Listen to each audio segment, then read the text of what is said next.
Shanks. Whether you love him or cosplay him, he's back again as our brand new red leader for OP09's Emperors in the New World.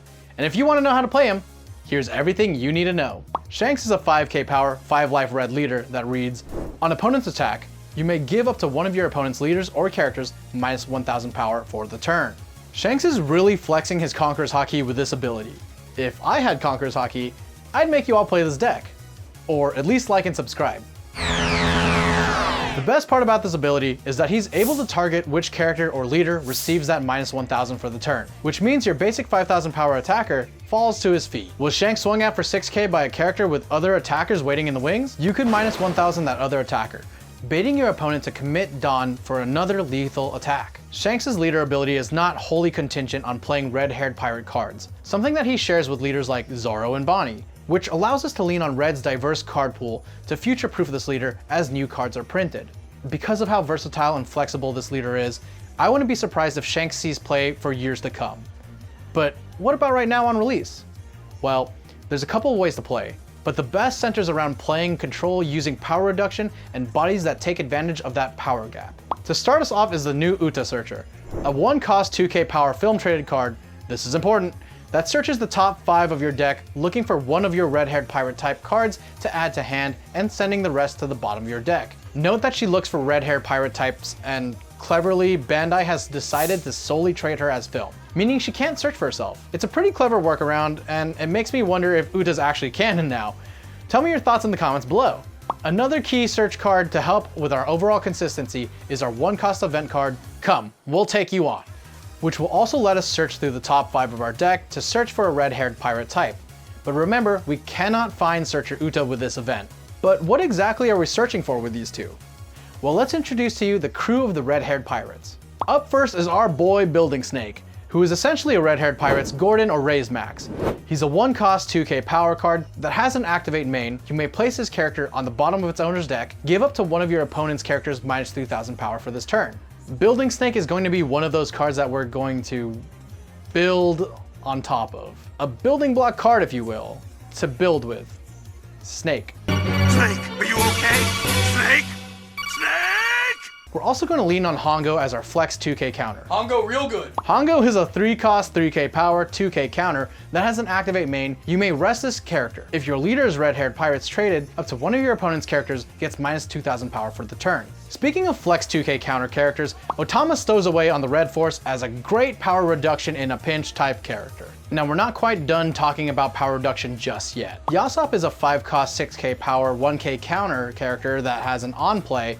Up to one of your leaders gains plus 1000 power until the end of your opponent's next turn. He also has a power reduction ability with Dawn ×1. When attacking, we can choose to give up to one of our opponent's characters minus 1000 power for this turn. Now I know I just glazed over an incredibly strong on play ability, so let's get back to that.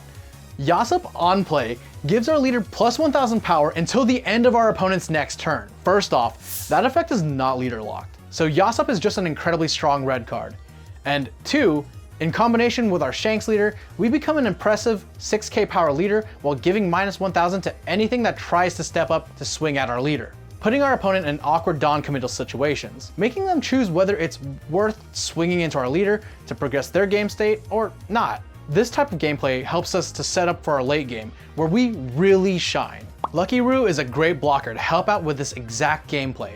As a 4-cost 5k power blocker, Lucky Roo boasts a very powerful on KO ability. If your leader has the red hair pirates type, KO up to one of your opponent's characters with an original power of 6000 or less. Note that it says original power, meaning it doesn't quite work with our leader's ability, so we can't hit those 7k power characters. But it's a great way to force our opponent into some tricky situations where they have to attack suboptimally. So what's all this power reduction even for?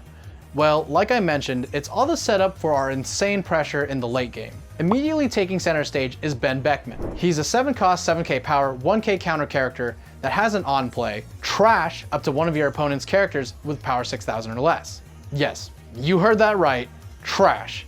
He's Red's first trash base removal, and paired with all that power reduction we talked about, he'll be taking out any and all threats in his way, leaving cards like Borsellino, cards protected by Sabo, and Rosinante, or the new Jesus Burgess in the dust. We could also power reduce 8-cost green Eustace Kid and get around a 2-cost Rosinante. Talk about lore accuracy, huh?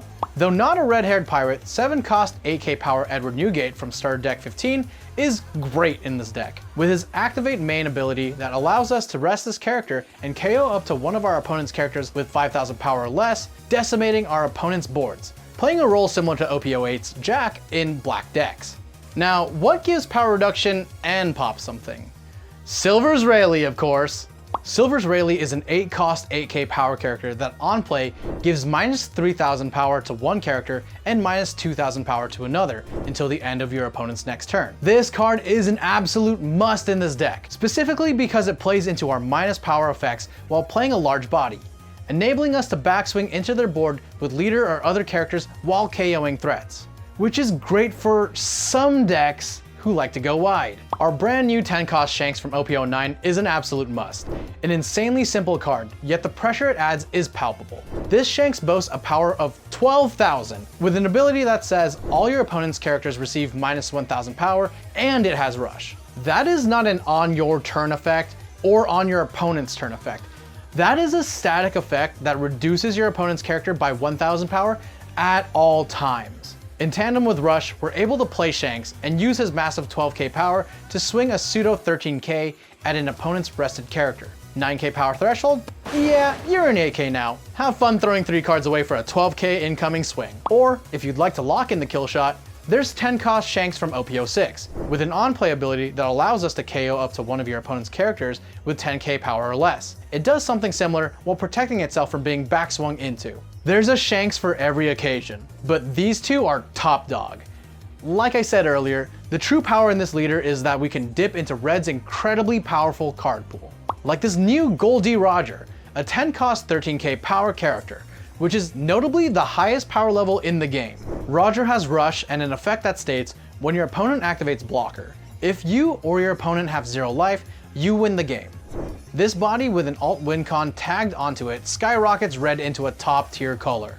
So when your opponent is at 0 life, they must raw counter out of 13k and rely on counter for every other attack you make, or you just win. BY Luffy boosted a 9k with the Sabo? Have Roger come in and remind him who the king of the pirates is.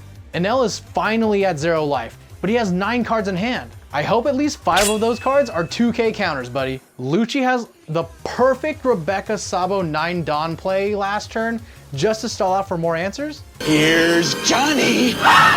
Shanks is a control deck, so the way you approach your games leader to leader is extremely important to winning. So let's go over some common matchups and strategies for the upcoming meta. The leaders I want to help gear us for are Doflamingo, Blackbeard, and Purple Luffy. Doflamingo is a pretty alright matchup for us. We don't necessarily fear putting as much as other controlled top-end decks do, and their multiple 5k bodies aren't as good at chipping into us as they are other leaders due to our leader ability.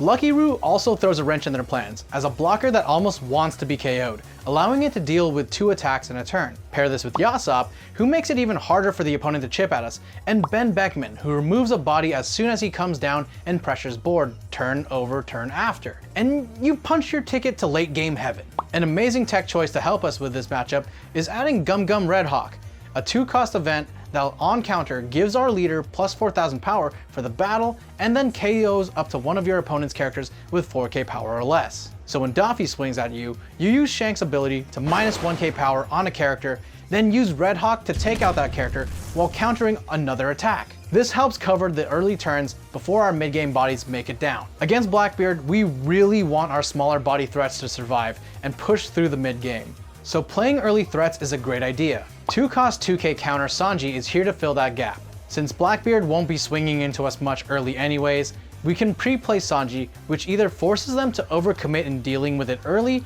or puts us in a position to pressure our opponent while taking our own life to prevent this opposing control deck from starving us. And finally, Purple Luffy, which is probably going to be your most difficult matchup, so pay attention. Purple Luffy rivals us in producing large bodies, and does so quicker. So not only will our leader ability fail to mitigate attacks, but they'll overload us with cards like Luffy Taro and Sangoro for us to remove. 7-cost Sanji is also a huge threat in that it can force our Lucky Roo rested and then remove it while we have no KO target for his ability. So what cards are good into pressuring this deck? 8-cost Dragon comes to mind when wanting to start pressuring them a turn earlier than our 10 Dawn turn. But outside of that, we're forced to run defensive events like Radical Beam to compensate for their tall characters. And as always, here are a couple of deck lists to help you get started. This first one placed first in a 64-player flagship, while this one placed 9th at the recent Bandai Card Fest in Thailand, going 8-1 in Swiss before top 16. And thank you to our members for supporting this channel and had access to this and all our other content up to 2 weeks early. And of course, look forward to our upcoming live stream, where we'll be playing with the new OP09 leaders and answering any additional questions you have live. And if you're looking for more OP09 leader guides or more fun One Piece content, subscribe and please make sure to check out the channel.